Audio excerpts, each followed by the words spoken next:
जय हिंद दोस्तों, आप सभी का स्वागत है आपके अपने एबीसी कोचिंग यूट्यूब चैनल में। झारखंड बोर्ड के कक्षा 12वीं के सभी विद्यार्थियों के लिए यह वीडियो बहुत इंपॉर्टेंट होने वाला है। आप आर्ट्स के स्टूडेंट हैं, साइंस के हैं या कॉमर्स के हैं, तो आप सभी के लिए यह वीडियो अंत तक देखना बहुत ही ज़्यादा जरूरी है।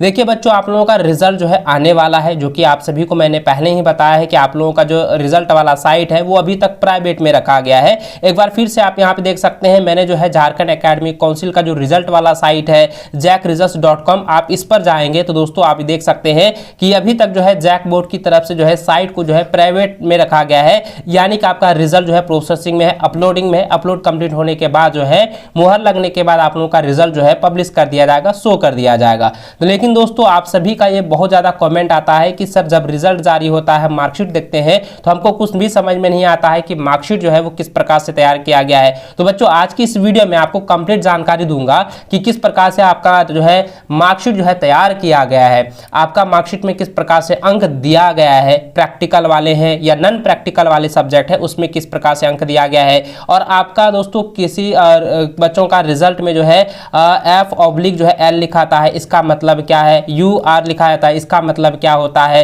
किसी बच्चों का जो है रिजल्ट जो है पेंडिंग में चला जाता है, उसका मुख्य कारण क्या होता है, यह भी मैं आपको इस वीडियो में डिस्कस करके आपको बताने वाला हूं। तो ध्यानपूर्वक मेरे बातों को सुनिएगा, वीडियो को आप लोगों को शुरू से लेकर अंत तक बने रहना है। वीडियो काफी ज्यादा इंफॉर्मेटिव है, वीडियो को अपने सभी दोस्तों के साथ जो है इसे शेयर जरूर कर दीजिएगा।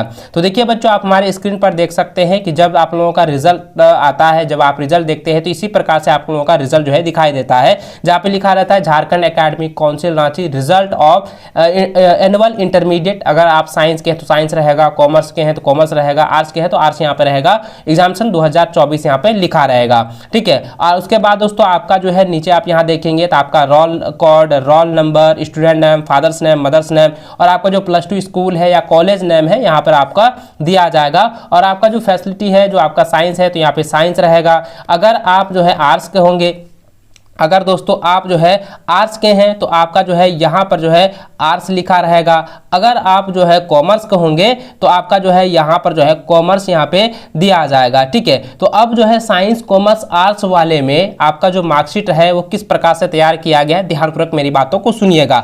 तो सबसे पहले साइंस वाले देखेंगे। देखिए यहाँ पे आप बच्चों ध्यान दीजिए, मैंने पहले भी बताया था कि आपका जो रिजल्ट तैयार किया गया है, रिजल्ट जो आपका बनने वाला है मुख्यतः 5 विषय पर ही आप लोगों का रिजल्ट जो है तैयार होगा। अगर 5 में से किसी एक सब्जेक्ट में जो है आप जो है फेल कर जाते हैं तो आपका रिजल्ट क्या होगा, आपका रिजल्ट जो है वो फेल हो जाएगा। ठीक है, देखिए यहाँ पे ये बहुत कड़ा नियम आपका जो है क्लास 12 वालों के लिए है। देखिए क्लास 10 में था कि अगर 5 में से एक सब्जेक्ट में आप फेल हो रहे हैं, मात्र जो है 5 से 7 अंक के लिए फेल हो रहे हैं, तो इसमें आपको ग्रेस अंक देकर आपको पास कर दिया जाता था। लेकिन 12 वाले में जो है क्या है कि इस ग्रेस अंक इसमें नहीं दिया जाता है। जो भी आपका अंक दिया जाता है वो जेन्युइन जो है आपने जो लिखा था, आपने जो प्रदर्शन आपने कॉपी में किया और आपने जो जिस आधार पे अपना जो है प्रदर्शन किया, उसी आधार पे आप लोगों का यहाँ पे रिजल्ट जो है तैयार किया जाता है।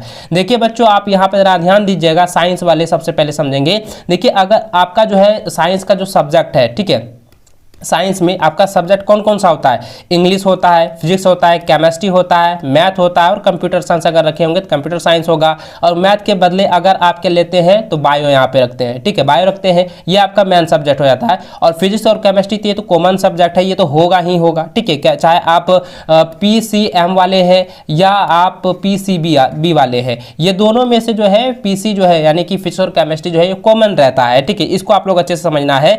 देखिए बच्चों, अब यहाँ पे जरा ध्यान दीजिएगा कि आपका जो भी रिजल्ट तैयार होता है वो जो है अंक किस प्रकार से तैयार किया जाता है। देखिए इंग्लिश वाला आप यहां पे जरा ध्यान दीजिए, आपका एग्जाम क्या हुआ, किस प्रकार से हुआ, 30 और 50 वाला। ठीक है, ये आपका जो है नॉन प्रैक्टिकल सब्जेक्ट है, इस प्रकार से एग्जाम्स हुआ है। इन दोनों में से आपका जो 80 का अंक जो हुआ है, ठीक है, 80 अंक का जो आपका एग्जाम्स है, और 20 अंक जो आपका इंटरनल असेसमेंट और प्रैक्टिकल के आधार पर आपको देना था। ठीक है, ये जो इंटरनल असेसमेंट के आधार पर देना था, और जिन विषय में आपका प्रैक्टिकल है उसमें किस प्रकार से हुआ था, 25 अंक का ऑब्जेक्टिव और जो है 45 अंक का जो है सब्जेक्टिव, यानी कि 70 अंक का आपका एग्जाम्स हुआ, और 30 अंक जो है इंटरनल असेसमेंट और वहाँ कॉलेज के आधार पर आप लोगों को प्रैक्टिकल के आधार आधार पर देना था। ठीक है, ये आपका 30 अंक जो है कॉलेज के हाथ में था और ये 70 अंक जो है आपके हाथ में था। तो इसको भी आप लोगों को समझना है। देखिए आपका जो है इंग्लिश सब्जेक्ट है उसमें आपका प्रैक्टिकल नहीं था। ठीक है, इसमें जो है आप लोग 80 में से जो है 62 अंक लाए हैं, तो आपके यहाँ पे टोटल 62 अंक लिखाया गया है। उसके बाद दोस्तों फिजिक्स में क्या है कि 35 अंक लाए हैं। ठीक है, 35 अंक लाए हैं थ्योरी में ऑब्जेक्टिव और सब्जेक्टिव मिला के, और प्रैक्टिकल में जो है आपका 30 अंक का था तो उसमें जो है आपको 29 अंक दिया है। केमिस्ट्री में जो है आप 54 लाए हैं और यहाँ पे देखिए 30 में से आपका जो है 28 प्रैक्टिकल दिया गया है। मैथ में प्रैक्टिकल नहीं है, तो मैथ में जो थ्योरी में लाए हैं वो यहाँ पे दिया गया है। और कंप्यूटर साइंस में जो आपका थ्योरी में है वो दिया है और प्रैक्टिकल में जो है 27 अंक दिया है। इस प्रकार से जो है आपको प्रैक्टिकल में अंक दिया गया है और टोटल मिलाकर यहाँ पर जो है यहाँ पे दे दिया गया है। ठीक है, यानी प्रैक्टिकल और आपका थ्योरी दोनों को ऐड करके यहाँ पे दिया गया है और इसको ऐड करने के बाद यानी कि इसको जोड़ देने के बाद यहाँ पे जो है टोटल मार्क्स लिखा गया है 368, यानी कि यह रिजल्ट में क्या है, ये फर्स्ट डिवीजन में है। क्या है, फर्स्ट डिवीजन में है। और बच्चों आप जरा ध्यान दीजिए, अगर आप साइंस के हैं तो बच्चों आपका यहाँ पे कॉमन तो सब्जेक्ट होगा ही, हिस्ट्री होगा, पॉलिटिकल साइंस होगा और ज्योग्राफी, ये 3 कॉमन ऐसा सब्जेक्ट है जो कि लगभग सभी बच्चे रखते हैं। इंग्लिश हिंदी तो ये लैंग्वेज सब्जेक्ट है, ये तो रहेगा ही रहेगा। ठीक है, ये तो आपका रहेगा ही रहेगा। देखिए English, Hindi, history, political science, इसमें जो है प्रैक्टिकल नहीं होता है, सिर्फ ज्योग्राफी में जो है आपका प्रैक्टिकल होता है। तो यहाँ पे जरा ध्यान दीजिए, जो आपका ऑब्जेक्टिव और सब्जेक्टिव मिलाकर जो भी आप अंक लाए हैं ये यहाँ पर ऐड किया गया और जो भी आपका प्रैक्टिकल होगा यहाँ पे प्रैक्टिकल, ज्योग्राफी में प्रैक्टिकल यहाँ दिया गया है और इसको जो है टोटल करके यहाँ पे किया गया है और यहाँ पे टोटल मार्क्स आया है 433 जो कि फर्स्ट डिवीजन है। ये हो गया आर्ट्स वाले। ठीक है, अब ध्यान दीजिए कॉमर्स वाले। अब देखिए बच्चों यहाँ पे क्या है कि कॉमर्स वालों में क्या है बच्चों कि उसमें जो है ना 2 सब्जेक्ट में जो है प्रैक्टिकल है, 2 सब्जेक्ट में जो है प्रैक्टिकल है, अकाउंटेंसी में और ईटीपी में, इंटरप्रेन्योरशिप में। ठीक है, तो अब यहाँ पे देखिए जो भी थ्योरी में आप लिखे हैं तो ये थ्योरी वाला यहाँ पे रहेगा और प्रैक्टिकल वाला यहाँ पे अंक दिया गया है और दोनों को जोड़ करके आपका जो है यहाँ पे टोटल अंक मिला दिया गया है और इस टोटल अंक को जोड़ने के बाद यहाँ पे अंक दिया और आपका डिवीजन यहाँ पे लिख दिया है। लेकिन बच्चों आप सभी का ये लगातार ये कमेंट रहता है, आप लोगों का रिजल्ट आने के बाद जो है काफी ज्यादा ये कंफ्यूजन रहता है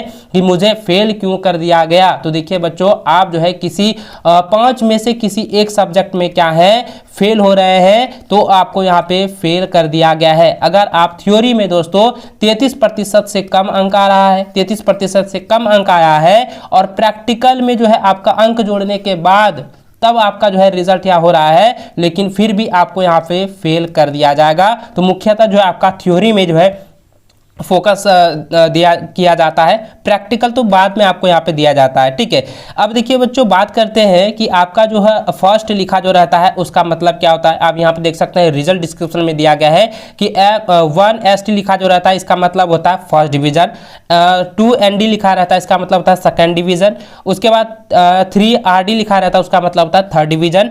अगर बच्चों PAS लिखा रहता है, ठीक है, PAS लिखा रहता है तो उसका मतलब हो गया कि आपका जो रिजल्ट है वो सिर्फ आप पास है, आप जो है अगली कक्षा में नामांकन करा सकते हैं, आगे की पढ़ाई आप कर सकते हैं।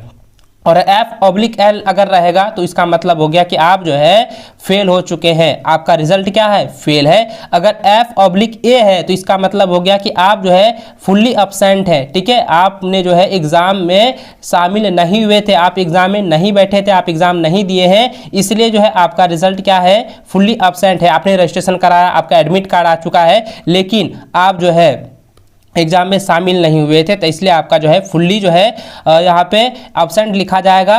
अगर आप किसी एक सब्जेक्ट का एग्जाम जो है नहीं दिए थे फिर भी आपका जो है यहाँ पे फुल्ली एब्सेंट लिखा जाएगा। ठीक है, चलिए आप देखते हैं WTH अगर आपका रिजल्ट में रहता है तो इसका मतलब होता है विथहेल्ड, यानी कि आपके कॉपी में आपका जो कॉपी था, ठीक है, आपका जो कॉपी था उसमें जो है आप लोग रोल नंबर ठीक से नहीं लिखे होंगे या आप जो है रोल नंबर या रोल कोड आप अपना सिग्नेचर जो है सही से नहीं किए होंगे। तो इस स्थिति में उस कॉपी का चयन जो है सही रूप से नहीं किया जाता है, तो वहाँ पे आपका जो रिजल्ट होता है वो विथहेल्ड लिखा जाता है। ठीक है, ये आपका कंडीशन होता है। और दोस्तों EXP का मतलब होता है कि वह बच्चा क्या है कि रिजल्ट जो है उसका एक्सपेल्ड हो गया, यानी कि उस बच्चों को एक्सपेल्ड कर दिया गया है। देखिए INV का मतलब होता है कि आपका रिजल्ट जो है इनवैलिड है, आपका रिजल्ट शो नहीं है करेगा क्योंकि आपका रिजल्ट क्या है, इनवैलिड है। अगर दोस्तों INC लिखा रहेगा तो मतलब हो गया कि आपका रिजल्ट जो है इनकम्प्लीट है। जैसे कि मैंने बताया कि आप अगर एक सब्जेक्ट में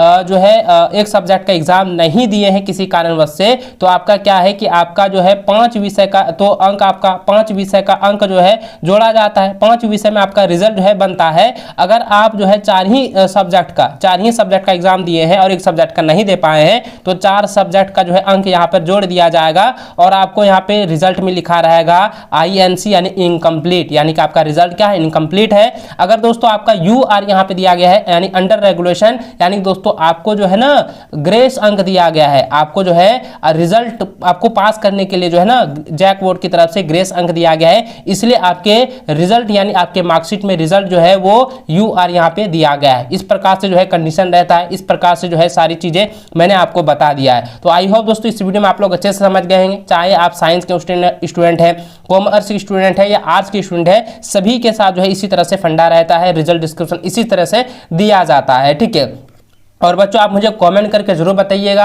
आप कौन सी स्ट्रीम से हैं, साइंस कॉमर्स आर्ट्स, आप मुझे जरूर कमेंट करके बताएं। और किस जिले से मुझे देख रहे हैं यह भी आप जरूर बताइएगा। और क्योंकि आप लोगों का रिजल्ट आने वाला है, लाइव में आकर जो है आप लोगों का रिजल्ट जो है चेक करने वाला हूं और बताने वाला हूं कि आपका जो है किस प्रकार से डिवीजन है, किस प्रकार से आपका रिजल्ट है। पूरा प्रोसेस आपको समझाने वाला हूं कैसे चेक करना है। आई होप कि आप लोगों को पहले से पता होगा कि किस प्रकार से आप लोगों को रिजल्ट चेक करनी है। ठीक है, तो चलिए बच्चों इस वीडियो को अपने ज्यादा से ज्यादा सभी दोस्तों के साथ शेयर कीजिएगा। लाइक नहीं किया तो लाइक कर देना। चैनल पर पहली बार आए चैनल को सब्सक्राइब करके रख लीजिए। जैसे रिजल्ट आए मैं आप लोगों को लाइव सेशन लेकर आप लोगों को बता दूंगा और अपडेट भी आप लोगों को दे दूंगा। ठीक है, मिलते हैं नेक्स्ट वीडियो में, तब तक जय हिंद, वंदे मातरम।